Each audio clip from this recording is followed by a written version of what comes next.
Yes, we're enemies. I'm a black guy. He's the head of the Klan. And my mind was racing. What did I just say? What did I just do to cause Mr. Kelly to go off and make some weird noise? Sure. You know, in that same instant, I'm hearing in the back of my head that former Klansman, Daryl, don't fool with Roger Kelly. He will kill you.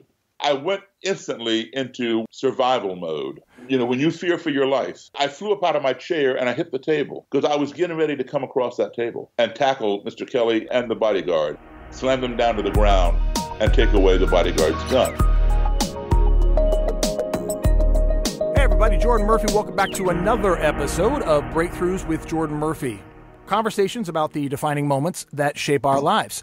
So again, as usual, just getting some housekeeping out of the way. If you are enjoying what you're listening to on this podcast and you haven't shared it with anybody, my invitation would be share it. Friends, family, you know it, whoever you think might benefit from this conversation, please go ahead and share it. Also, what really helps is if you go to iTunes or Spotify, wherever you get your podcast, because you can get this podcast just about everywhere, go ahead and rate it and review it. That just helps on my end as well to spread the word and get it out there. This podcast is brought to you in part by Amazon Fresh and the Amazon Fire Stick. You can go to my website, breakthroughswithjordanmurphy.com, and those buttons are right there available to you to take advantage of. And if you have a great story, a great breakthrough story that you'd like to share, go ahead and email that to me too. Go to the website as well. Go to the Contact Us page and send that over to me, and I'll give it a look-see. So without further ado, though, I want to get into introducing another one of my great guests. His name is Daryl Davis. Now, some of you may know who Daryl Davis is. You may have heard about Daryl Davis. Daryl Davis and his name came to me through a very dear friend of mine who listened to the podcast and said, you've got to meet or talk to Daryl Davis. And to be quite honest, I didn't know who Daryl Davis was. And I'm so grateful that Tim brought him to my attention. So those of you who don't know who Daryl Davis is, he's an American musician. He's an R&B and blues musician. He's an activist. He's an author. He's a speaker. He's an actor. He's a band leader. He's known for that, you know, that energetic boogie-woogie style piano. And Davis has played with some of the greats, Chuck Berry, Jerry Lee Lewis, B.B. King, and others. Now, his artistic talent we'll discuss, but it's only one part of this story. And it is, in fact, what I learned was actually a gateway that led to another very unique talent that Daryl has honed, which are his efforts to improve race relations. And he's gone about doing this as an African-American man who has, over the last several years, engaged in conscious, intentional dialogue with members of the KKK. Yeah, the Ku Klux Klan, in an effort to understand each other and to perhaps even transform deeply rooted ideas and beliefs, something that I think we are in dire need of as a country, not only between African Americans and whites, but that's another conversation that we will get into today. So, Daryl, thank you so much for taking some time out of your busy schedule. Well, thank you for having me, Jordan. I appreciate it. Yeah. Now, you know, like I said, I've been really looking forward to this opportunity to talk with you, and I know that our schedules have been zigging and zagging. I really appreciate your patience and your willing to stick with me on, you know, being a guest. No worries. Now, because the foundation of your mission seems to be rooted in the willingness to have a conversation with your supposed, you know, adversary, you know, I think that you obviously know, and I've identified as an adversary, but I also feel like in today's social, cultural, political environment, our country is in dire need of simple, intentional, open dialogues now like this, right? Well, yes, but, you know, it's not just today. We've always needed it, and we've always tended to shove it under the carpet or into a closet and not discuss it because it wasn't politically correct to talk about those things. It's sort of like, you know, back when I was in grade school or high school, you know, sex education was a taboo. Sure. And now the taboo has been lifted off of it. But it's the same thing on conversations about race relations. You know, it's always been taboo. And now we're in a position where we have to talk about it because our country is imploding from within. You know, we're being divided even more. And by the way, it's not just a few years that I've been doing this. It's going on 30 years now. 30 years. You know, I was going to say decades, and I wasn't 100% sure. So I appreciate your clarifying that. So let's backtrack a little bit because I want people to get a little bit more of a context who don't know you. And I know you are on the circuit. You're having this conversation all the time, so I know that must become somewhat monotonous, having to repeat your story over and over again. So I appreciate it. But no problem. What I understand was I want to know, first of all, your background, and you talk a little bit about that defining moment that occurred for you when you were around 10 years old as a Boy Scout, and also what happened to you in that country music bar back in 1983. I felt like these were some pivotal moments, at least in relation to what your mission regarding the KKK. Sure. Well, to give you a little bit of background, of course, I'm an American. I was born in Chicago, and my parents are from Virginia. I happened to be in Chicago for a job, when I was conceived and born. But my father was with the U.S. State Department. So I grew up as an American embassy brat, living overseas in various countries. You'd be assigned to a country for 2 years, and then you'd come back home here to the States for a few months, maybe a year, and then get reassigned to another country. And this started back in 1961 for me at the age of 3. Today, I am 60 years old. I'll be 61 next month. So between traveling with my folks in the U.S. Foreign Service, combined today with my travels as an adult musician performing all over the world, I have been in a total of 56 different countries on 6 continents. So literally, from my youth to my adulthood, I have been exposed to a multitude of cultures, ethnicities, nationalities, customs, religions, etc. And all of that has helped shape who I've become. Most Americans, don't have that travel experience. It doesn't make anybody a good or a bad person, but it gives them a different perspective on an outlook on how we view others. And I can tell you something, no matter how far I've gone, and I've been around the world to the ends of the earth, no matter how far I've gone, what I've seen, how different some cultures may be, one thing that I've found at the end of the day, we all are human beings. There is one race, it is the human race. There are many different cultures within that human race and many different colors. Yeah. So with that in mind, understand this. When I was overseas in the 1960s in elementary school, I didn't do all of elementary school there, but just some of it, because every 2 years we'd come back. My classroom was filled with kids from Italy, Germany, France, Sweden, Nigeria, Russia, Japan, anybody who had an embassy in those countries where my dad served, all of their kids, we all went to the same school, the international school. Mm-hmm. So I was around, diversity from day one. If you were to open the door to my classroom back then and put your head in, you would say, this looks like a class. It looks like a United Nations of little kids, because that's exactly what it was. Yeah. But when I would return home here to my own country, I would either be in an all-black school or a black and white school. So you were going back and forth every 2 years? Yes, every 2 years. Okay, and how long would you be in the States in between? Maybe a few months, maybe a year. Interesting. Yeah. So you're literally being dipped into the past and then put back into some sort of future that. Exactly. Because I heard you were on a talk show and somebody said it was like you were living in a Technicolor world and you were transported into the black and white world and then back again. Exactly. And that was the Russell Howard show. Howard show, an English talk show host. That guy was brilliant, let me tell you. Yeah. But, when I would come back, I would either be in an all-black school or a black and white school, meaning I was attending the still segregated school or the newly integrated one. Yeah. And there was not the amount of diversity in my classroom that I had overseas. Well, back here, it was just either all black kids or black and white kids. Today, when you walk into a classroom here in the States, you see people from everywhere, right, and all different, combinations, sure, etc. But that was not the case in the 1960s. So literally, when I was overseas, I was living about 12 years into the future, right, because that scenario had yet to come here to my own country. So I was already prepared for what they would eventually call multiculturalism or diversity. Were you aware at that point in your life as a little kid that something was off, that something didn't seem to be making sense? Not at all, because it was the norm. I mean, that was my norm. And, one's perspective is one's reality. Totally. You had no context but that context of diversity. Right. That's what you experienced, so that's what you knew. But when you came back to the States, was there ever an experience of like, there's something wrong here? Well, yeah, that would happen later when racists attacked me and called me names. Right. Sure. But initially, no, I was not aware. Right. All I knew was, that when I went back to my own country, everybody there was from my country.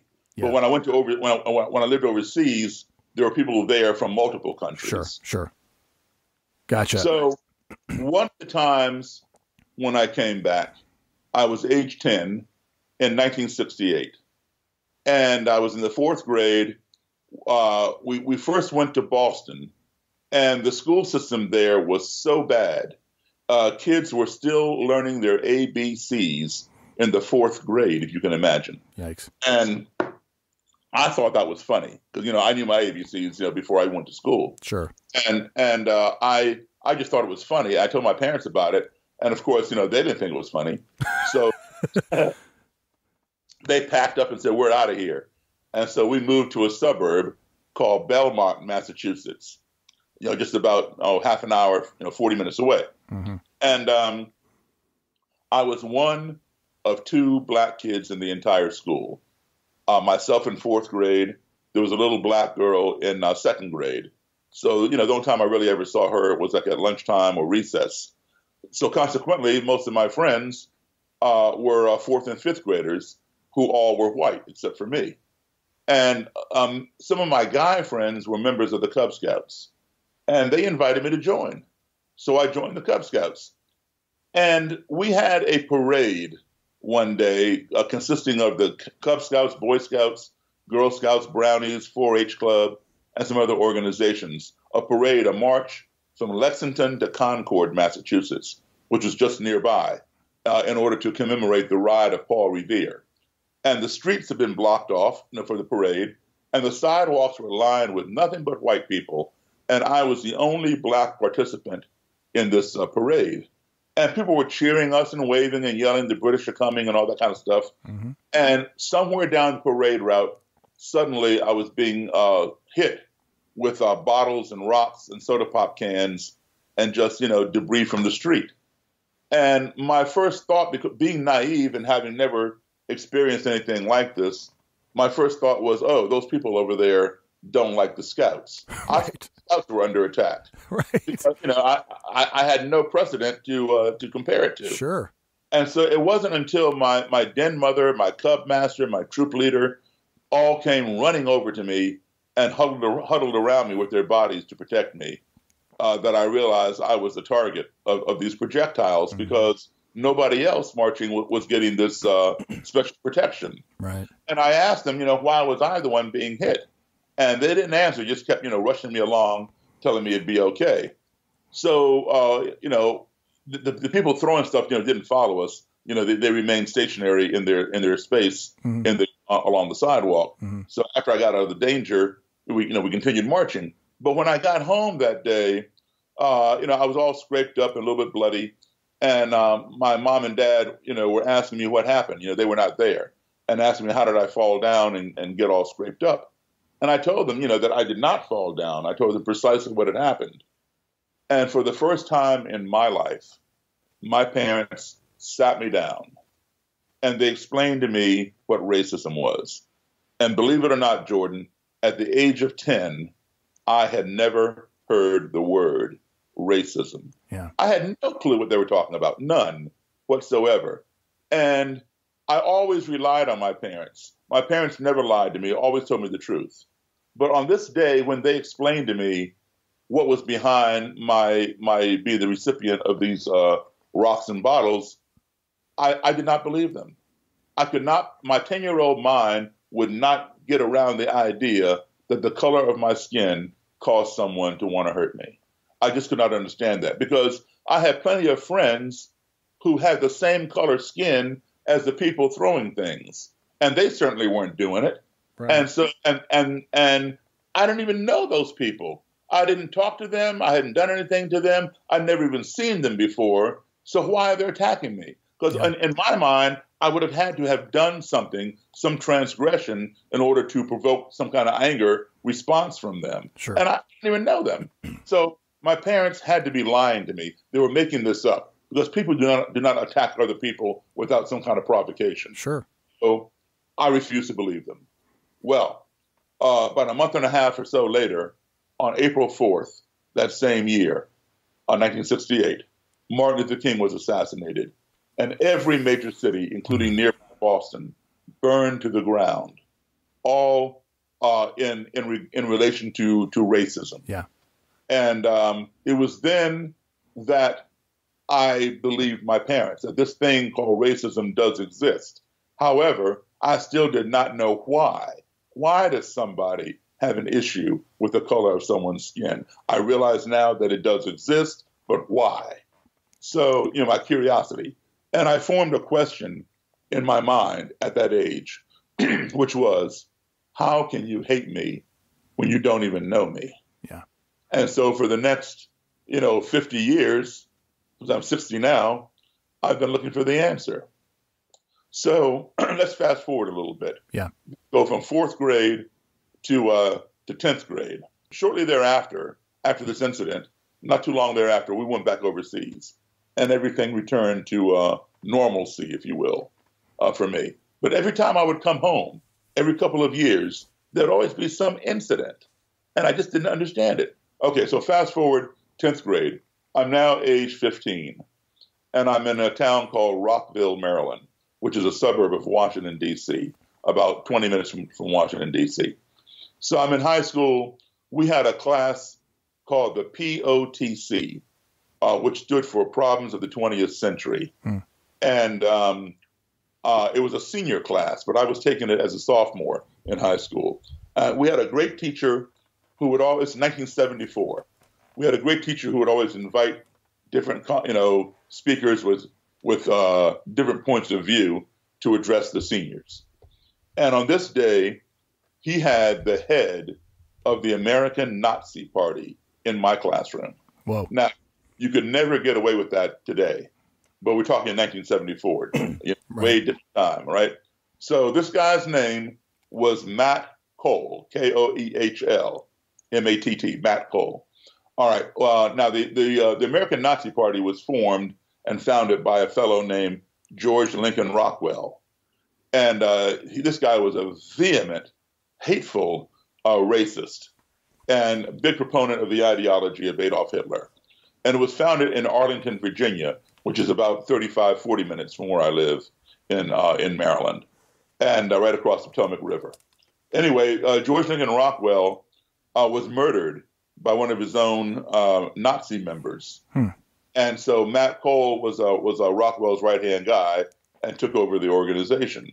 So on this day in 74, Matt Cole and his right-hand guy, a guy named Martin Kerr, Kerr, came to my high school, to our POTC class. And they were standing up. Now, there was another black guy in the class. So there was 2 of us in the class. I mean, there were a lot more in the school, but just in this class. Matt Cole was espousing all these views of white supremacy. And then he took his finger and he pointed at me and pointed at the other black guy and said, "We're going to ship you back to Africa."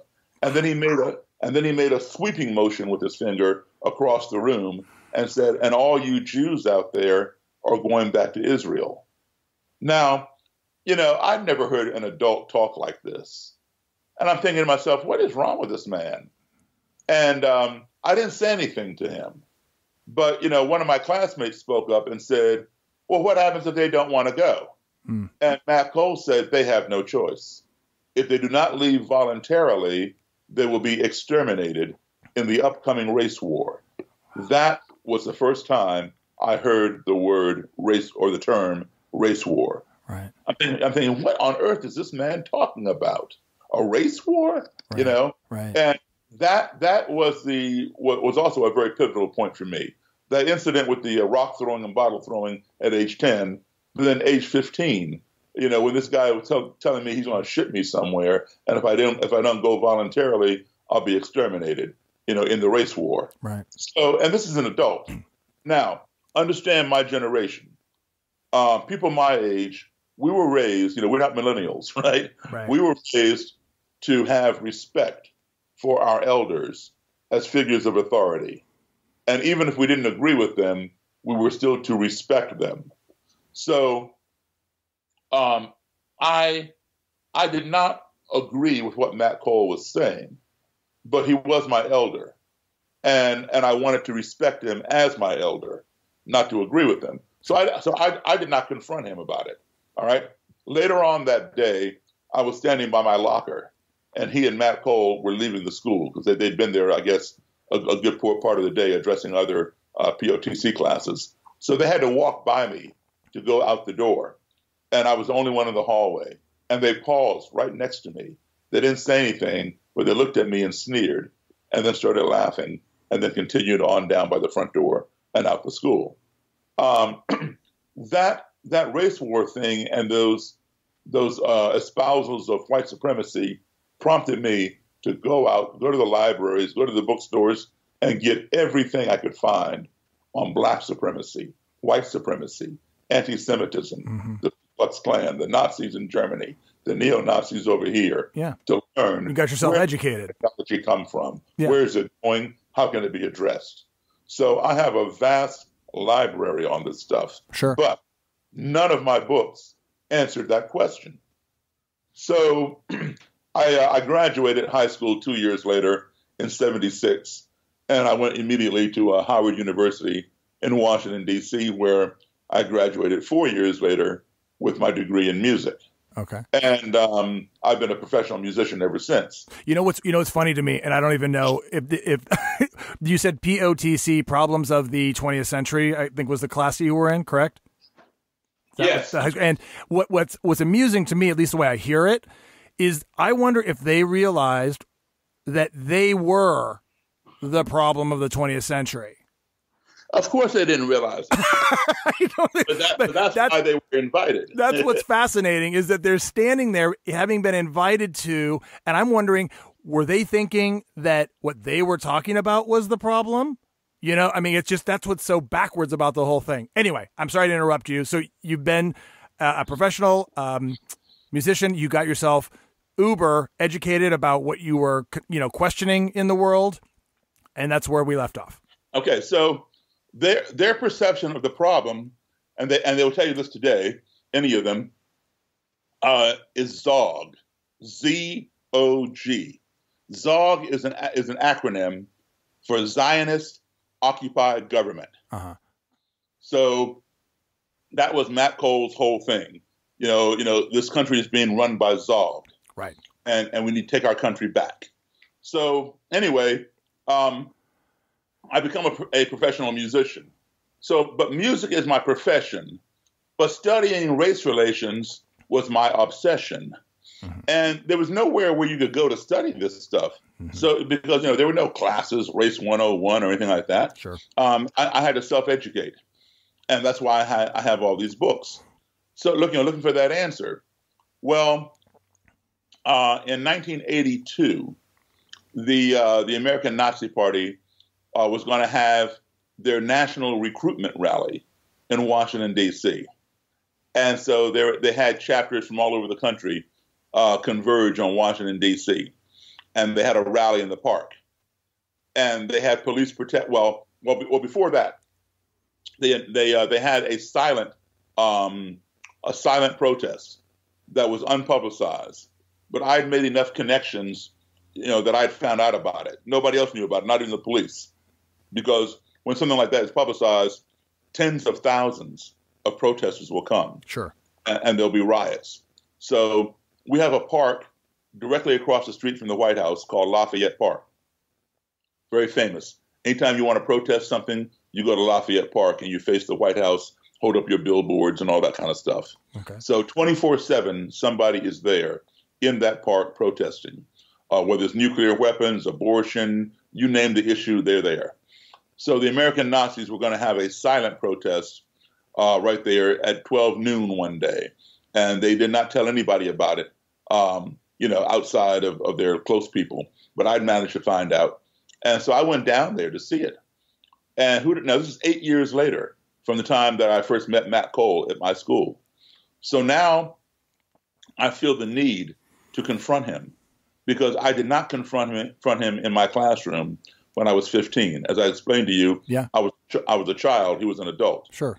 So I was bred with that respect. But now I felt the need to confront him because the dynamic had changed. Yes, he was still my elder, but now I'm an adult. I'm 2 years out of college, so I'm 24 years old. Did you feel anger about this, or was there more of like, I just want to figure this out and understand it? Both. Okay. I was angry for not confronting him back then. Right. And I was curious to find out, more about this race war, because I since read a lot about it. Sure. It's and they call it RAHOWA, RAHOWA, RAHOWA, and that stands for Racial Holy War. So anyway, I was there early, and back then you could drive your car up and down the 1600 block of Pennsylvania Avenue, which is where the White House is located. Today you can't do that. No. Anyway, I parked my car and I waited because I knew where they were going to be. And this van pulled up, and about 13, 14, 15 of these guys get out. And there was nothing that indicated that they were Nazis. They wouldn't wear those uniforms without protection. So they got out in these black suits and ties. And there was Matt Cole and Martin Kerr, the guys that came to my high school 8 years ago, along with a dozen other ones. So they line up on the sidewalk, and I wait for them to get all in line. And then I got out of my car and I walked right over to Matt Cole. And I said, Matt Cole, because now, see, like I said, I had to confront him now because I'm now an adult. Yes, he's my elder, but now instead of it being child to adult, it's adult to adult. Sure. So I have the right to confront him. So I said, Matt Cole. And he jumped back, shocked, like, oh. I can only imagine. I can only imagine he was not expecting you to walk up on him. Well, he didn't even know me, but right. All he is a black guy calling his name. Right. And he says, do I know you? And I said, well, you spoke at my high school. And he said, and what high school would that be? And I named the high school, and he goes, oh, yes, I remember you. That was a long time ago. How can I help you? I said, yes, that was 8 years ago. He goes, yes, I remember. And I said, do you recall what you told me? He said, yes, I remember. What can I do for you? I said, well, I'm still here. And he said, well, I can see that. How can I help you? And I said, well, you can tell me just who the hell gives you the authority to make permanent travel arrangements for me.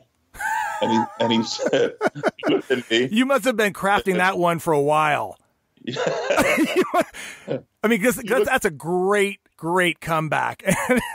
Well, it was true. And it's a good one. And did he occur nervous? Were the guys around him huddling around? Was it awkward?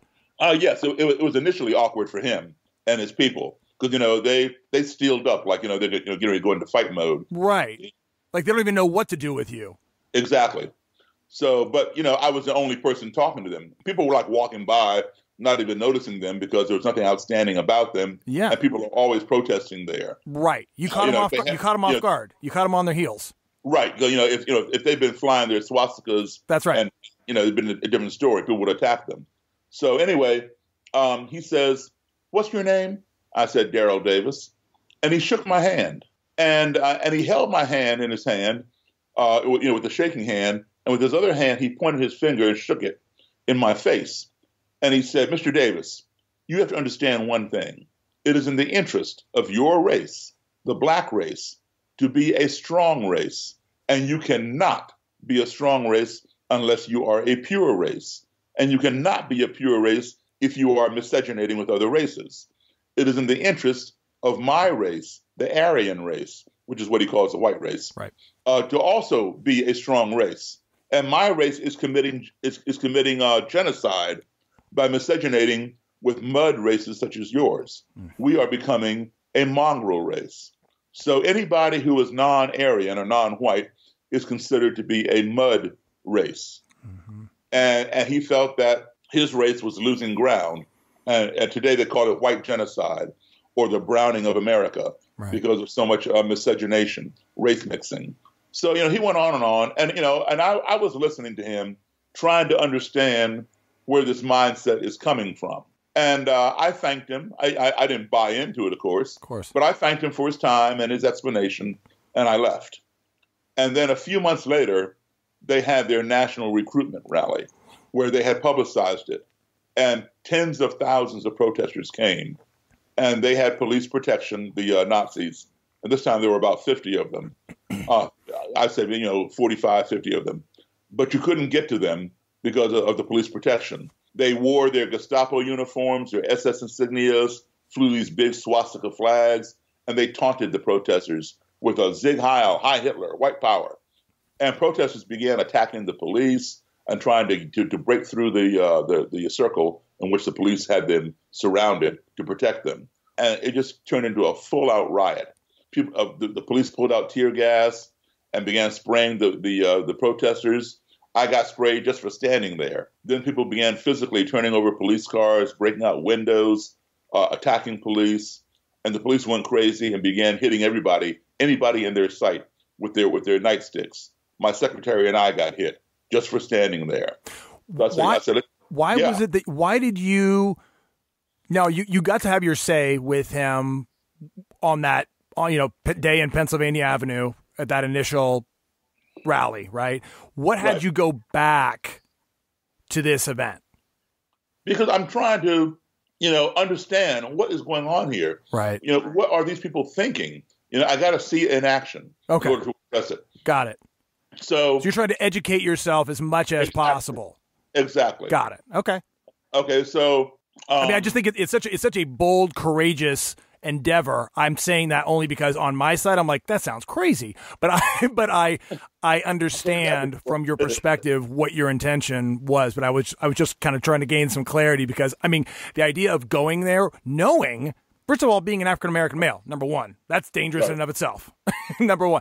But number two, going to a place, I wouldn't go to a rally with Nazis, considering the climate. So it's very courageous of you to have that kind of intentionality and the follow through. For your mission.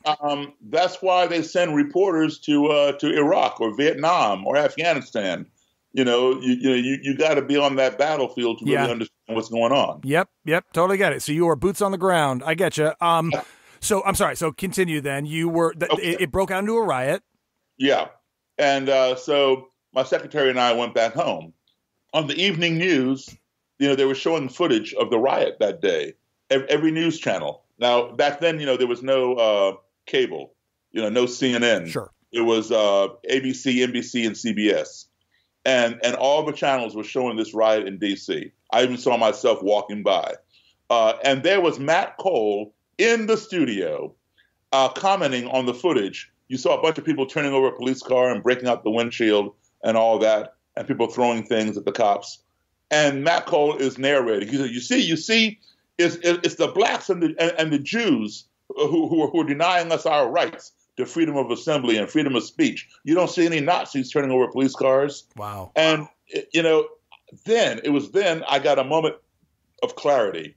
I understood completely what this guy was about because I could not understand why would somebody who's holding his national recruitment rally for the American Nazi Party to recruit new members hold it in Washington, D.C. First of all, Washington, D.C., in case you don't know, is 2/3 black. Right. There are no black people in D.C. who want to join the American Nazi Party. They're inciting anger and rage. Right. And there's certainly no Jews in D.C. or anywhere else who want to join that party. Right. So why hold a recruitment effort in a hostile environment, right? Yeah. Why not go hold it, in some rural, place that might be a little more conducive to that? Right. So I got it. The clarity just popped in my head. I saw what he was doing. He did that intentionally because he knew what the result would be. And he would have official footage. Yep. By official, I mean CBS, ABC, NBC. Official news footage. He would get that reel of footage and go to some rural area in the Pacific Northwest. Use it as propaganda. And use it propaganda. You see what's happening in our nation's capital? The blacks and the Jews are running this country. Right. run by Zog. You come join us. Let's take our country back. Wow. This kind of thing. It just clicked in my head. Played right into his hands. Exactly. And the fact that CBS was even saying, "Hey, come on, and we'll let you do this." Right. And not point out the fact, not show any footage of them actually inciting the crowd. Right. Exactly. Disgusting. And we saw the same thing 2 years ago in Charlottesville. But let me get to Charlottesville momentarily. Sure. Okay. So then I understood what Matt Cole was all about. Yep. All right. Thereafter, country music had made a resurgence in our country. Country music had never gone away, but it kind of died down. It was kind of, it hit like a mainstream kind of tone. Right. Now. Yeah. Right. There had been a movie out called Urban Cowboy. Yep, with John Travolta. Mechanical Bull, line dancing, all that kind of thing. Sure. So, it was very popular. So, every bar that was playing top 40 had top 40 bands in there, switched over to country. I like country music. It's very easy to play. So I joined a country band. And I was the only black person in the band. And many times the only black person, wherever we would play. Sure. Well, the band had played at this place up in a town called Frederick, Maryland, at a place called the Silver Dollar Lounge. And the Silver Dollar Lounge was an all-white lounge. And I don't mean that blacks could not go in there. It's just that blacks did not go in there, and that was by their own choice. They were not welcome. Right. And it was a truck driver lounge, for truckers coming through, off the highway. Sure. There was a truck stop motel, yep. And the bottom of the motel was the lounge. So anyway, we're in there, and we came off the bandstand after the first set of music on break, and a gentleman approached me and remarked that this was the first time he'd ever heard a black man play piano like Jerry Lee Lewis. And I was not offended, but I was rather surprised that this guy who was, considerably older than me, did not know the black origin of Jerry Lee's style of music. And yeah, no kidding. I said to the guy, the origin of many of our most popular music. Yeah, but again, one's perspective is one's reality. That's right. And so Elvis invented rock and roll. That's right. I know. So that's what we've been programmed to believe, Daryl. Exactly. And Benny Goodman invented jazz. That's right. So, I know. Anyway, I know. We are a little bit backwards. Indeed. So when he said that, I said, "Well, where do you think Jerry Lee Lewis learned how to play?" And I wasn't, being a smart aleck or trying to be facetious. I was just curious as, where did he get this information from? And he says, "What are you talking about?" I said, "Well, Jerry Lee learned that style from black blues and boogie woogie piano players. That's where rockabilly and rock and roll, originated." "Oh, no. Jerry Lee played that. He invented that. I ain't never heard no black man play like that except for you." So I'm thinking, okay, this guy never heard Little Richard or Fats Domino or whatever. Right. Or, he don't listen to white music. I assured him, I said, "Look, man, I know Jerry Lee Lewis. Jerry Lee is a very good friend of mine. He's told me himself where he learned how to play." The guy did not believe I knew Jerry Lee, didn't believe Jerry Lee learned anything from black people, but he was very fascinated with me. And he wanted me to come back to his table and have a drink with him. And he was going to buy me a drink. Well, I don't drink alcohol, but I went back there and had a cranberry juice, and he paid for it. And then he clinked my glass when the waitress brought it, and he cheered me. And then he makes an announcement. He says, "This is the first time I ever sat down and had a drink with a black man." And I'm thinking to myself, what is going on here? What is going on here? Right. And this is pre-punked. This is pre-reality TV. You are not being punked. This is actually happening. Right. And, immediately, we always compare ourselves to other people. Of course. And so I'm thinking to myself, well, wait a minute. I'm a lot younger than this guy, and I have sat down with thousands of white people and had a meal, a beverage, a conversation. How is this possible that this dude has never talked or sat down with an African-American man? Yeah, exactly. And so innocently, I asked him why. And at first he didn't answer me. I asked him again, and his buddy sitting next to him elbowed him and said, tell him. Wow. And so I said, well, tell me. And he said, I'm a member of the Ku Klux Klan. Whew. Well, did your stomach just drop, or? No, I wasn't. It didn't catch me off guard. I thought it was funny because I didn't believe him. Okay. Okay. I thought he was pulling my leg. Right. Okay. And so when there's something that's unbelievable, right? We always try to justify it in our own mind, sure, in order to satisfy us. Yeah. So, I'm thinking, well, why would he say that? I got it, because he thought I was jerking him around about Jerry Lee. Yeah, and so he's going to jerk me around about the KKK. Yeah. So I started laughing, and he went inside his pocket, produced his wallet, flipped through it, and handed me his Klan membership card. And I looked at this thing, and I recognized the Ku Klux Klan insignia, which is a red circle with a white cross and red blood drop in the center of the cross. And I stopped laughing because this thing was for real. So I gave it back to him, and we talked about the Klan and some other things. Did you, in that moment, did it even cross your mind to get up and walk away? What had you? I had a whole quandary of thoughts. Like, it's like the Twilight Zone. You're like almost shocked. Yeah. Why? First of all, why am I still sitting here? Second of all, why would a Klansman put his arm around me and buy me a drink? Have I been poisoned? What's going on here? Right. So, all kinds of thoughts were like racing through my mind. But the guy was very, very nice to me. I have to say that he was very, very nice to me, very accommodating. And he gave me his phone number and wanted me to call him whenever I was to return to this bar with this band, because he wanted to bring some of his friends, meaning Klansmen and Klanswomen, to see this black guy play piano like Jerry Lee. Now, I'm not sure he went back to his friends and called me a black guy. He might have called me something else. But, Yeah, I got a big surprise for you guys. Great, amazing music tonight.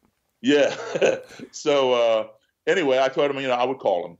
And I would call him. And he would come, and he would bring Klansmen and Klanswomen with him. And they would gather around the bandstand and watch me play. And then they would get out and dance to our music. Now, on the breaks, I would go by his table, say hello. Some of the Klan members were curious about me, and they would hang there at the table, and I would meet them and sit down and, shoot the breeze with them. Others, when they saw me coming, they would get up real quick and scoot off to the back of the room. They wanted nothing to do with me, just to look at me. That's all. So, they didn't want to meet me, shake my hand, talk to me, nothing. And, were you as curious about them as they seemed to be about you? I'm trying to understand why you would. I'm a very curious person. Okay. Yes, absolutely. So it was more of like an experiment, or like a curiosity to say, who are these guys for real behind the hood? I'm trying to get to know them, trying to get inside their heads. Yeah. And I get you. You're investigating them. Exactly. In order to do that, you have to meet them where they are. And you were present to that at that time. You were like, I'm calling these guys up because I'm investigating.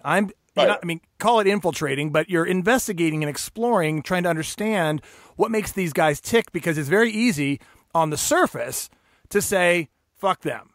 And literally avoid, ignore, reject, right? That's the easy thing to do, right?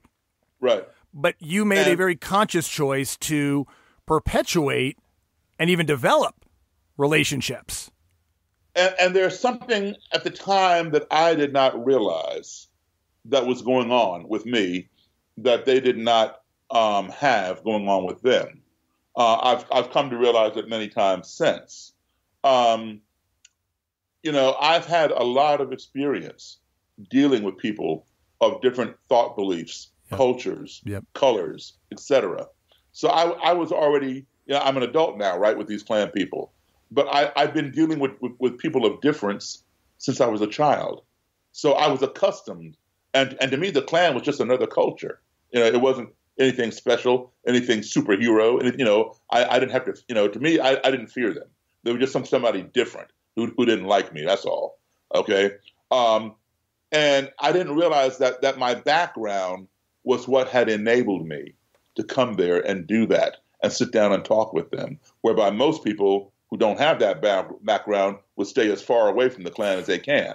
Well, I was going to ask you that. I was going to ask you this also, because you're basically saying that because of your experience as an African American man in the mid to late 60s, early 70s of the United States of America have a obvious perspective with dealing with these kinds of differences of beliefs and values and things like that. You have that experience. I don't have that experience. You do, right? So that's what I hear you saying. And then what I'm also wondering, though, is you also have another layer behind that even many of the African-American men and women in our country don't have, which is the perspective that you were raised with from a very young age that almost added another filter, if you will, to your relationship, to the whole situation. I don't know, almost like an ability to step back a bit from it, if that makes any sense.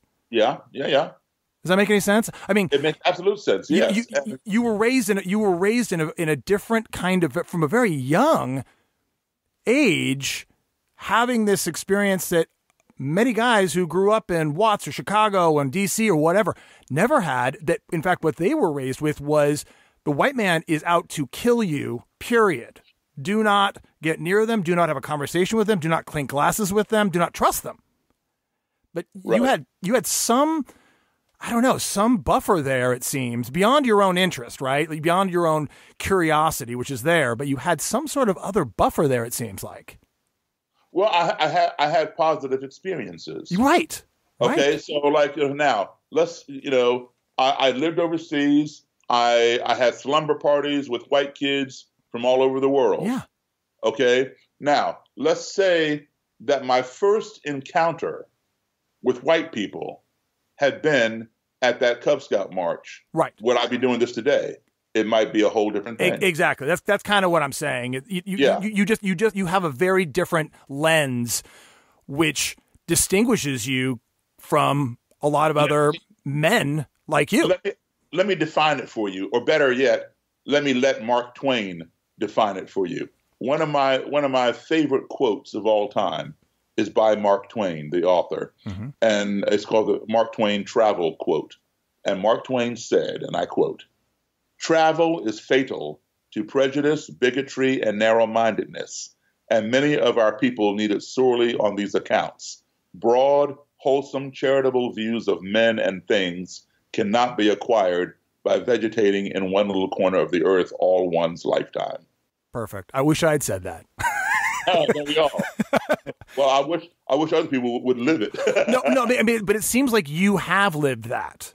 I have. That's kind of what I was trying to say. He said it much more eloquently, and I really appreciate your helping me to encapsulate my thought there, because that's what it is. You accidentally had that and right. have that, and it's given you a very interesting strength to a certain degree.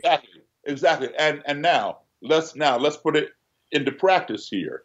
Okay, you've heard the quote or the expression, if you can't take Muhammad to the mountain, you bring the mountain to Muhammad, right? Yeah. Okay, so essentially, that's basically what I'm doing. Many of these people will never have the travel experience that I've had. Okay, 56 countries, 6 continents. A lot of those people would some of them don't even leave their own neighborhood. You understand? Right. Sure. Okay, so if you can't take them to the mountain, perhaps I can bring the mountain to them. I can bring my experiences to them, and they may be able to learn vicariously. And that's how it's worked. That's how different Klan people have come to know me and experience something different through me vicariously. So you met this gentleman who was a member of the KKK in 1983 in Maryland at a honky-tonk, truck stop. And that was a pivotal point, it sounds like, for him completely. Yeah. Now, he was a Klan member. Now, what I've understood, obviously, through the documentary Accidental Courtesy, which I recommend to anybody who's listening to this, because it speaks to what we're talking about right now and goes even beyond that. But it's clear that you have, over the 30 years, inspired, and you even said this yourself, it's like they've converted themselves. You inspired it, or you were present for it. You were the impetus, whatever you want to say. You're not taking ownership for it necessarily, but you participated in it. Sure. Like dozens of KKK members who are no longer KKK members, in part because of you. Correct. Now, was he one of them? Yes, he was one of them. But he and I became very good friends. He passed on, and he actually got banished from the Klan. I'll tell you a funny story. Back then, Stone Mountain, Georgia, was owned by the Klan at one time. And atop of Stone Mountain, every Labor Day, Klan groups from all over the country would come there. And this was one of the only times where the Klan was unified since the 1920s. Okay, because the Klan, today there is no such thing as the Ku Klux Klan. There are many Ku Klux Klan groups. They all basically believe in the same thing, have the same colors on their robes that designate their rank. They have the same secret handshake, same password, same, whatever. Mm-hmm. But they're autonomous groups. You might have the White Knights of the Ku Klux Klan, the Rebel Knights of the Ku Klux Klan, the Dixie Knights of the Ku Klux Klan. These are all separate autonomous groups. And so each one will have an imperial wizard, a grand dragon, etc. Mm-hmm. And believe it or not, most of these groups are rivals with each other. They hate each other, all right? Because at one time they were all the same group, but then they have splintered off from the original, and then they splinter off from each other over money, over power, the whole 9 yards. People break up. Yeah. So on Labor Day every year, they all would come together on this one day atop of Stone Mountain. So the Klan in Maryland, the whole Klan doesn't go, but usually they'll send a representative from their chapter to go. The Klan here in Maryland had taken up a collection to pay this guy's way. He was supposed to go down there, attend this big Labor Day rally, come back and give a full report. He comes back and gives this report, and something didn't sound right within the report. Mm-hmm. And so they investigated it. Turns out he never went there. He'd gone to the local arena to see Hulk Hogan wrestle. It's a big. So he spent their money on wrestling. Wow. So they banished him out of the Klan. That's the guy that I met in the right. Clearly his passions had diverted from his initial mission. Right. So over the 30 years, how many people would you say that you have impacted specific to the KKK? Well, KKK, Neo Nazis as well. A little over 200. Wow. And but it's a thing, with it takes time, it takes patience. Yeah. And it takes having conversations and dialogue. Okay? We spend too much time in our country talking about the other person, or talking at the other person, or talking past the other person. Why don't we just spend a little bit of time talking with the other person? Yeah. And that's what it takes, to have these dialogues. Because what I did with I was leading up to meeting Roger Kelly, the guy who was the Grand Dragon of the Klan here in Maryland. He was in the CNN report that they did years back. Right. Okay. Yes. Yeah.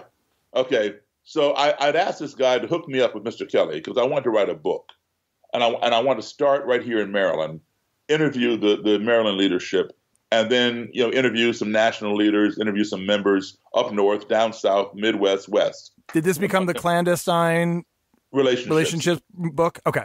Yes. Klan-destine Relationships. Not to be, there's another book called Klan-destine, but just Klan, Klan-destine Relationships by Daryl Davis. Sorry, go ahead. Okay. Yeah, thank you for the plug. So anyway, he did not want to hook me up. He was fearful that if he were to take a black guy to this Grand Dragon, we'd both be in trouble. And I persuaded him to give me Mr. Kelly's contact information, his address, and his phone number. And I had my secretary, and the guy warned me. He said, "Daryl, do not fool with him. He will kill you." And he was serious. And he was genuinely concerned for my safety. Sure. I told him, hey, listen, I have to do this. I have to talk to this guy. So I had my secretary phone him, and I specifically told her, unless he asks, do not tell him that I'm black. I figured if he knew I was black in advance, he would turn me down. Of course. And my whole project would have ended before it ever got started. So if he, and there were no black people writing books on the Klan. Mine was the first. So he would automatically assume it was a white guy. And obviously he'll figure out that I'm black if he agrees to do the interview and he meets me. So she understood, and she was white. And the reason why I had her call instead of myself is because she sounds white. And you know, I don't mean that, you know, to be politically incorrect or anything like that, because I don't believe in political correctness. I figured if I called, he might pick up in my voice, this guy sounds black. I'm not talking to him. But I knew that if she called, he would know that she was white by her voice. And he would not automatically jump to the conclusion that this white woman is working for a black man, especially a black man writing a book on the Klan, because they didn't exist. So she understood, and that would increase my chances of him agreeing to it. And then once he met me face to face, he could decide right there and then if he wants to continue and do the interview, or if he wants to attack me, or if he wants to turn around and walk away. So she understood. She called him, got a hold of him. He agreed to do the interview. Now, we set it up for 5:15 on a Sunday afternoon in the motel above the Silver Dollar Lounge.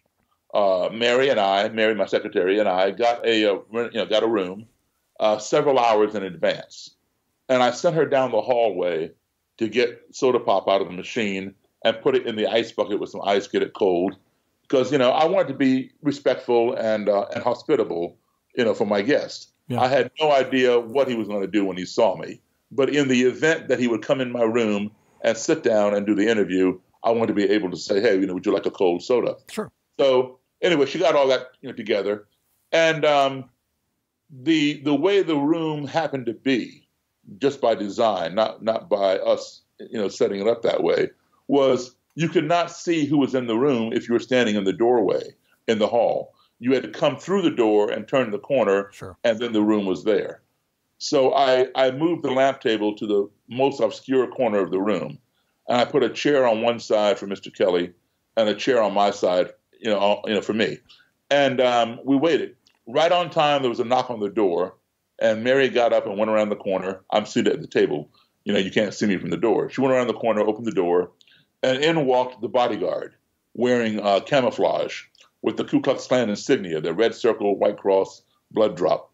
On his chest, the initials KKK, and on his little beret on his head was embroidered Knights of the Ku Klux Klan. So at this point, you've told this story so many times, but when you were sitting there waiting for that, was there some nervous energy going on, some anxiety, some fear?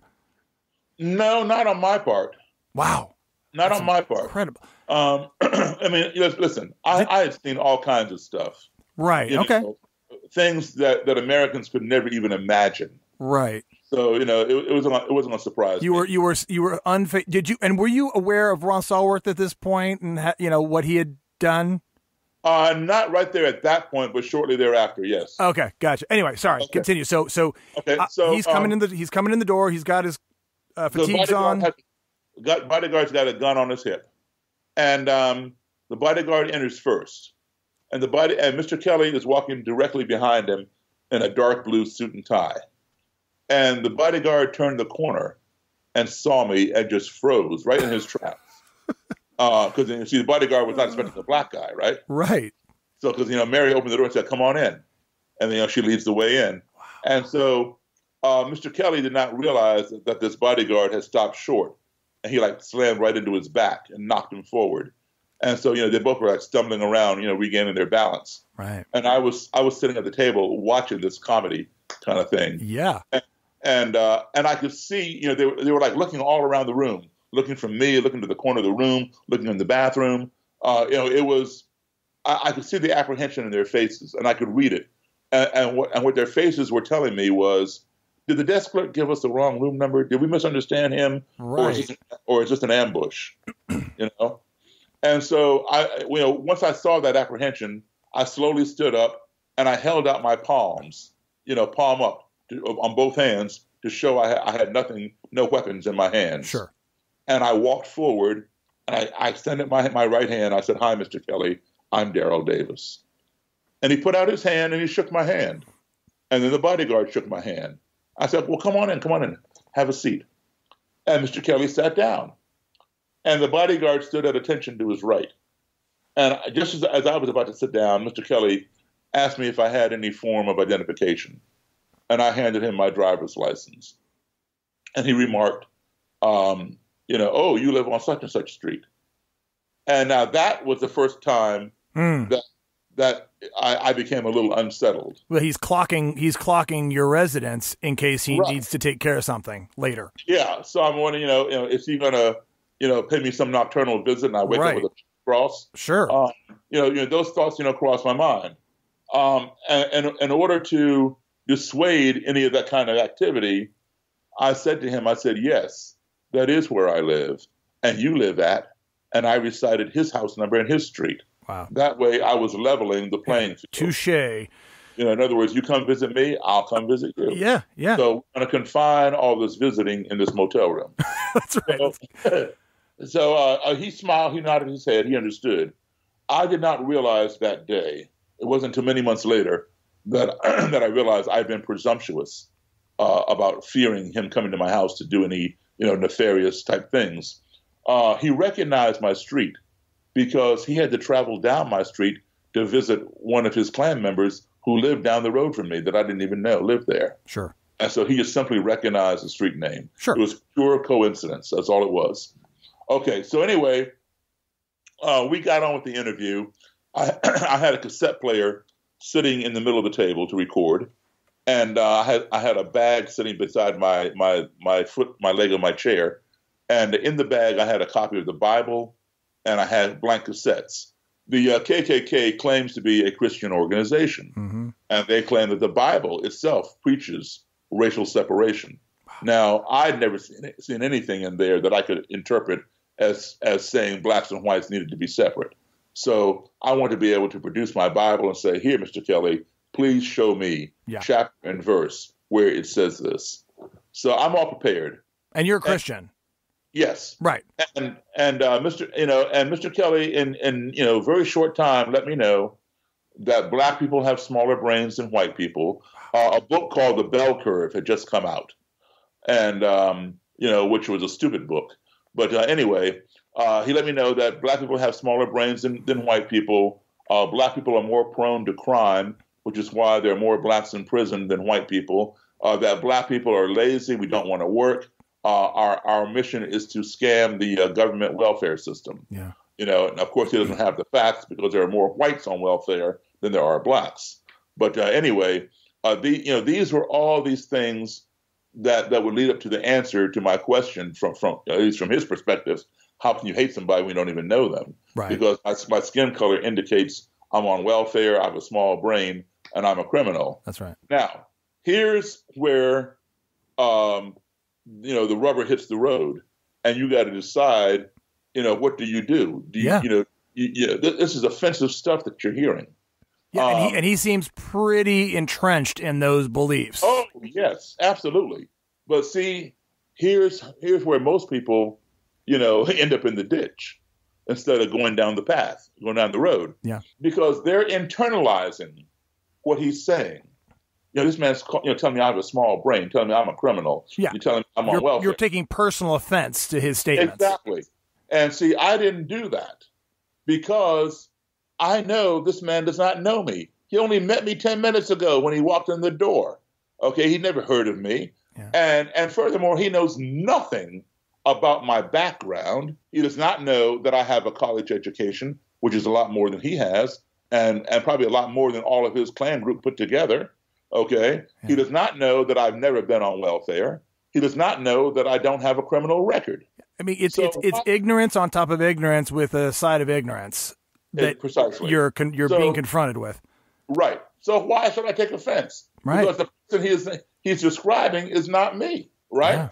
No, it's incredible. It's incredibly evolved for you to be able to have the wherewithal in that moment to separate yourself from your ego.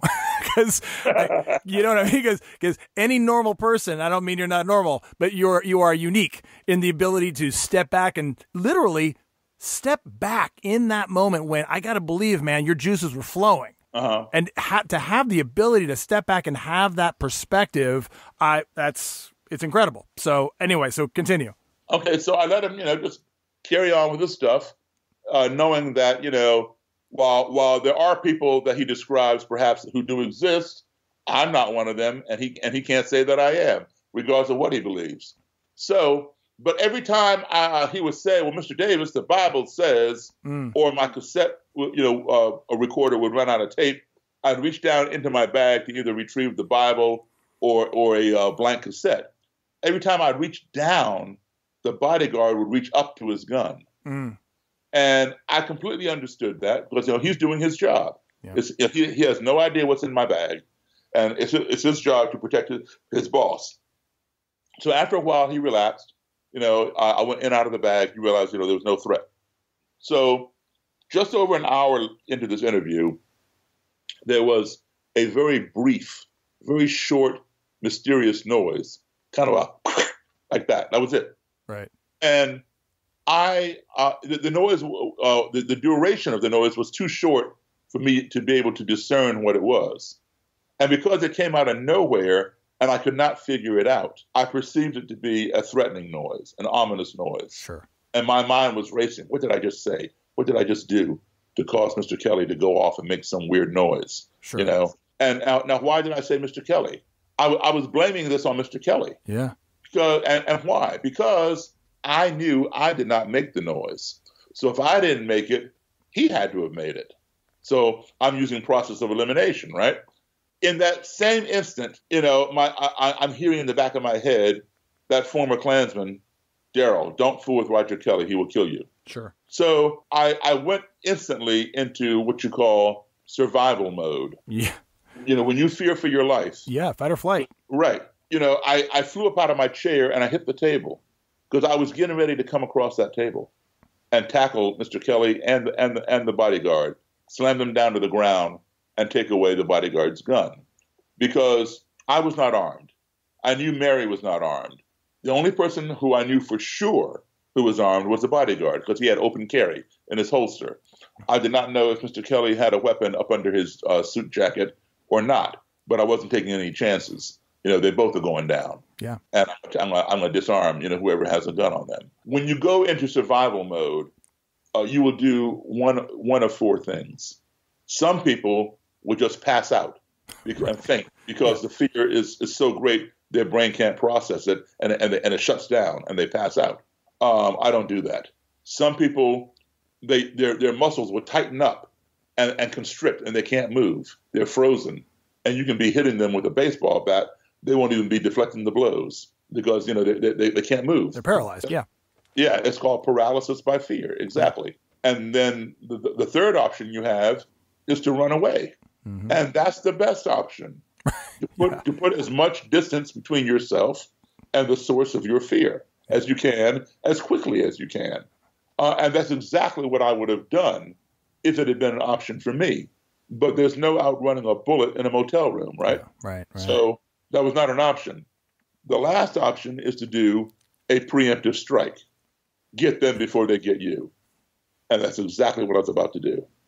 And when I hit the table, because I'm going to come over across the table, I'm looking right into Mr. Kelly's eyes because I just knew in my mind he had done something. He had made this noise. And my eyes were like penetrating into his eyes, trying to see what he had done. And I didn't say a word, but I knew he could read my eyes. My eyes were saying to him, what did you just do? He didn't say a word either, but his eyes had locked onto my eyes. And I could read his eyes. It was almost like telepathy between us. Mm-hmm. And the bodyguard had his hand on his gun, looking back. This is happening in a matter of moments. In a matter of seconds. Yeah. Okay? The bodyguard had his hand on his gun, looking back and forth between both of us. And his eyes were like saying, what do either one of y'all just do? And Mary was sitting to my left. She's on top of the dresser. And she realized what had happened and began explaining it when it happened again. She knew what the sound was. Well, no, she didn't know what it was immediately, but she figured it out because okay, got it. Okay, the source of it was right next to her, and what it was the bucket of ice was sitting next to her, right, and the ice had begun to melt, and the cans of soda shifted down the ice. That's it. It went like that. Yep, that was it, and we all began laughing at how ignorant we all had been. Yep. Yes, we're enemies. I'm a black guy. He's the head of the Klan. But in that moment of laughter, we all were on the same page, laughing at our ignorance, at our stupidity. And, I won't say it was a learning moment at that point in time, but it was certainly a teaching moment. Yeah. And what was taught was this. The lesson taught was this. All because some foreign, and underscore, highlight, circle the word foreign, entity of which we were ignorant, that being the bucket of ice Kansas soda, entered into our little comfort zone via the noise that it made, we became fearful of one another. So the lesson taught is this. Ignorance breeds fear. Yeah. We were ignorant as to the source of that noise, and so we became fearful of each other and accusatory of each other. Ignorance breeds fear. If you don't keep that fear in check, that fear in turn will breed hatred, because we hate those things that frighten us. If you don't keep that hatred in check, that hatred in turn will breed destruction, because we want to destroy those things that we hate. Why? Because they scare us. But guess what? They may have been harmless and we were just ignorant. Yeah. So we saw the whole chain almost unravel to completion. It stopped short of the last component, destruction. However, 2 years ago, on August 12th, 2017, we saw that whole chain unravel to full completion in Charlottesville, Virginia, where there was a lot of ignorance, a lot of fear, a lot of hatred. And what did it culminate in? It culminated in destruction when a white supremacist got inside his car and tried to murder as many protesters as he could by driving through the crowd. Yeah. He succeeded in injuring 20 people and murdering one girl named Heather Heyer. Yeah. Okay, so we'll get back to Charlottesville momentarily. But so after this happened, we all laughed. You guys literally had this experience of a microcosm. Yes. You literally couldn't have staged it better. No, absolutely. And I tell you, you watch some of these reality TV shows, those things are scripted, man. Of course. I can tell. Oh, I know. Okay? you want real reality TV? Get a camera and follow me around for a while. I want to. Yeah. Okay. So anyway, we carried on with the conversation. Everybody relaxed. I went in out of the bag. Bodyguard didn't move. He was relaxed. Everything was good. So at the end of the interview, I thanked Mr. Kelly, shook their hands, and off they go. And I would interview many other Klan people, and I still do it, all around the country. And I would keep in contact with those, who would give me interviews. There were some who did not want to talk to me. There were others who wanted to fight, and fortunately, I won both in the street and in court. I was going to ask you. Have you had multiple situations where things did not go as peacefully? I won't say multiple. I've had a few. Okay. But somebody ended up in the hospital. Somebody ended up in jail. Right. Not me in either case. So I won, like I said, both on the street and in the court. And before I forget to ask you this too. So Mr. Kelly is in the room with you with the bodyguard. He walks in, bumps into his bodyguard like a buffoon, and then sits down with you and has this conversation. It's obviously I know why you're in the room, but what had him, once he realized what he'd walked into, stick around? Did you ever ask him? Yeah, I did. And because he was very curious as to why I was so interested in the Klan and how it was I came to know so much about the Klan. Got it. Okay, because like I said, I have a vast library. Right, that's right. And he was very impressed with my knowledge of it. Yeah. So it piqued his curiosity. Okay, so anyway, I would invite Mr. Kelly, after this interview, I would invite him to some of my gigs up in his county. I would invite him down to my house. He would come. He'd bring his bodyguard, and we would talk. We would even eat at my dining room table or go out and eat. This went on for a couple of years. He did not invite me to his house, and he was okay being seen with you in public as a friend. Yeah. And now, see, here's the thing: you're looking for rationale. Because I know. Sorry, because you're a rational person, right? All right. But here's how you have to look at it. Okay. Here's the mistake you're making. Don't look for rationale where there is none. Yeah. All right. To be a racist is to be irrational to begin with. Sure. So if you're already irrational, you're going to do other irrational stuff. Yep. Like go hang out with a black guy. Yep. Okay. Totally contradictory. Yeah. Exactly. Precisely. Okay. So anyway, he would, by the end of 2 years, he was coming down to my house by himself, no bodyguard. He trusted me that much. All right. Now, I still had not gone to his house, but after a couple of years, he was promoted from Grand Dragon, state leader, to Imperial Wizard, national leader. All right. And at that point, he began inviting me to his home. I would go to his home. I would see the Klan den where he'd have his meetings. I'd take pictures.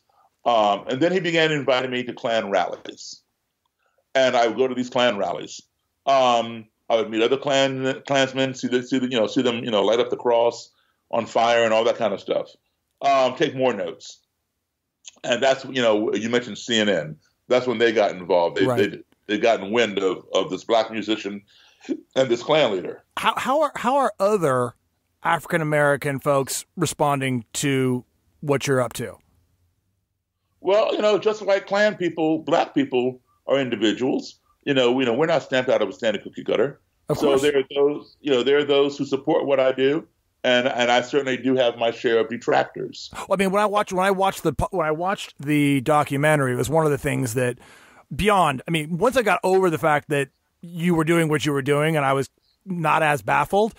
When it came to you sitting down with those the gentleman from Black Lives Matters movement and how that escalated, I thought, my gosh, right, of course. Why wouldn't he get backlash from the African American community? I mean, of course, you're going to get people who understand it, right? Right. And then you're going to get people who really don't understand it. Right. And it was clear that you had a couple of guys who were really, really pissed off about what you were doing. You answered that question yourself. You said, after you got over the fact that you were, of being baffled by what I was doing, and then you understood. Yes. That's exactly what happened there. Those guys, yes, it was a very contentious scene.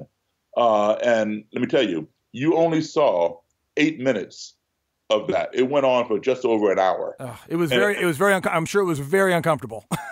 It wasn't uncomfortable for me. Yeah, that's my point. It looked very uncomfortable. Yeah, I mean, I'm saying it was not uncomfortable for me. I've been through it before. Oh, it was not uncomfortable for you. Okay. No. Okay. And it almost became physical. That's why I remained seated in my chair. Yeah. Because I knew if I got up, it would all be over. There would be a full out fight. And so I stayed in my chair. They're the ones who got up, began cursing me, refusing to shake my hand, threatening me if I ever came back to Baltimore, et cetera, et cetera. Right. But now, let me say this: just like you were baffled at first when you first watched the movie, and then as you continued, you understood. Yeah. Same thing happened to them. A year later, they reached out to me. We got together and had dinner, and now we're friends, and we agreed to work together. We both have the same end goal in mind, right? To address this racism issue in our country. They have a certain way of doing it. I have my way of doing it. But all these ways, are needed. There is no one cure for racism. But now, they've had the opportunity to learn a little bit more about me and how I work. Well, it's interesting you say there's no cure for racism, and I would even raise it further and say... I didn't say that. I didn't say there's no cure for racism. I said there's no one cure. No one cure. Okay. Yeah. Okay. Oh, I see. Okay. So you can. There's several ways to skin a cat. Exactly. Precisely. I got you. Yeah. I mean, because what I'm getting at also is that there's no one way to cure racism. At the same time, there's no one way to cure ignorance. Right. And I mean, I only say that because you're obviously attacking this or confronting this, I guess, with the racist individual, Nazis, neo-Nazis, Klan members, the whole thing. I mean, and I heard you say this, I think one of your interviews, and it's what I think is making what you're doing so powerful beyond what it already is powerful. But I mean, our country is so in dire need of having conversations that are uncomfortable with people who are ignorant and people who don't necessarily believe and agree with what we believe and agree in. Right. So much of our country is lied to, and I would even go so far as to say someone like Mr. Kelly was raised with a slew of lies that he believed that had him sitting across from you saying all those things that African-American people are, which are not true. Absolutely. Right. So we have this, it's an epidemic of ignorance that now here we are all on this team, either pro-Trump or anti-Trump. But, taking a chapter from your book, it really has to have, have to be having a conversation with each other that goes beyond, I'm right, you're wrong. Yeah. Well, but that's scary, and it's confronting, and it means you have to actually educate yourself and understand what you're talking about and understand where they're coming from. But God forbid that takes time, because they're wrong and I'm right. Right, and nobody wants to put in the patience to do that. That's But right. let me tell you something. Our country can only become one of two things. It can become that which we sit back and allow it to become, or it can become that which we stand up and make it become. That's right. So the question is, do you want to sit back and see what our country becomes, or do you want to stand up and make it become what you want to see? Yeah. Okay, I choose the latter. Of course. I have a vested interest in my country. Well, I think we agree, and I heard you say this as well in one of your interviews, and I've been saying this for quite a while, and I'm not the only one. I'm not saying like I made it up, but it's very easy to demonize Trump. It's very easy to do that, and I've done it. I've done it. However, I think that there's something to be said about looking at what we are getting out of Trump, and that there is something to be said about the fact that Trump could be the best thing that's happened to the country in a long time. I've said that many times. Yeah. And it's really it's the perspective on how we look at it, because I've made the parallel with our country to, I'm a recovering alcoholic. So I'll be sober almost 5 years, Valentine's Day. And I attribute or parallel our country to an alcoholic who hasn't admitted they have a problem yet. Uh-huh. Our country's sick. Yes, it is. Our country is broken, and it has not admitted it en masse. The conversations are happening out there. Obviously, you and I are having this conversation. We're not the only ones having this conversation. It's starting to bubble up. But I guarantee you, we would not have seen Marianne Williamson having a conversation on MSNBC the other day and saying the words she was saying without Trump in the presidency right now. Right. So it's taking him shaking us all unconsciously. He's not doing this by any sort of systematic plan. Right. But I think that, like what you're saying, we have a choice to observe this and allow this and complain about it and blame, or step up and participate in a solution. I guess the question then becomes, what is that solution? That solution is talking with. Right. Talking with and having patience. Patience is a big one, right? Absolutely. So over time, Mr. Kelly began learning a lot of things that he didn't know. And eventually he quit the Ku Klux Klan. I have his robe and hood. I have a ton of robes and hoods and other neo-Nazi and Klan paraphernalia from various leaders and members of Nazi groups and Klan groups, that I have amassed over the years, which I will put into a museum one day. I want to have my own museum. This was a result of conversation and dialogue. Not a result of fighting each other and having this RAHOWA, racial holy war, or the race war, or whatever else. It comes from patience. It comes from learning. The best cure for ignorance is education. Yeah. There is no cure for stupidity. All right. Yeah. And I know that there will be people who will go to their grave being hateful, violent, and racist on all sides. There's no curing them. No. But if somebody from a different perspective is willing to sit down and have a conversation with you, even if they disagree, that's a good thing. Because my theory on that is this. When two enemies are talking, they're not fighting. Right. They're talking. Yeah. They might be yelling and screaming, but at least they're talking. Yeah. It's when the conversation ceases that the ground becomes fertile for violence. So you want to keep the conversation going. Now, let's go to Charlottesville for a second. Mm-hmm. What was your understanding of why the white supremacists had a rally in Charlottesville? I do not know why they did. Are you aware that they did? Yes. And you don't know why they came together there? I did not know. No, I do not know why they did. Officially, the media reported it as they were there to protest the removal of Confederate statues. Okay, right. Yes. Okay. Yes. I remember that now. That was a lie. Okay? Got it. The media did not do their job. Well, all right? What's new? Yeah. Okay, which is why we have these podcasts, right? Yeah. Yes, sir. Yes, sir. Okay, so let me explain something to you. Yes, there were some people who were there to protest the removal of the statue, but the main people who came there, they were there for the race war. Charlottesville is a soft target. They have a Barney Fife police department, Keystone Cops. Yep. Okay, that rioting that you saw there never would have happened in Washington, D.C. or with the NYPD because, they're used to protests every day. Mm-hmm. So they know how to control crowds and keep certain elements separated. Charlottesville does not have that experience. And so it was a powder keg. All right.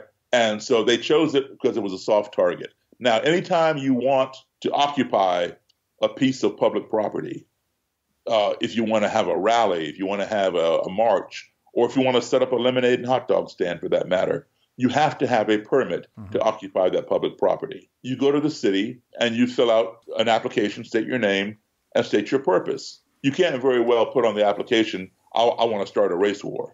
They won't give you a permit, right? No. So you have some quasi-legitimate reason.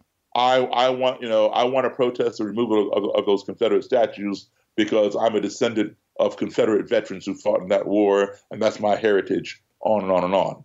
Okay, that's legitimate, fine. Here's your permit. And then once you get papered, you have your license, you do whatever you want to do. People did come there. Some people came there for the purpose of protesting the statues. Mm-hmm. But there are other people who came there to hijack that idea and use it nefariously for their own agenda, which was the race war. Now, let me explain something to you. Two things. One, anybody who knows American history knows that there were blacks and there were also Jews who fought in the Confederacy. Right.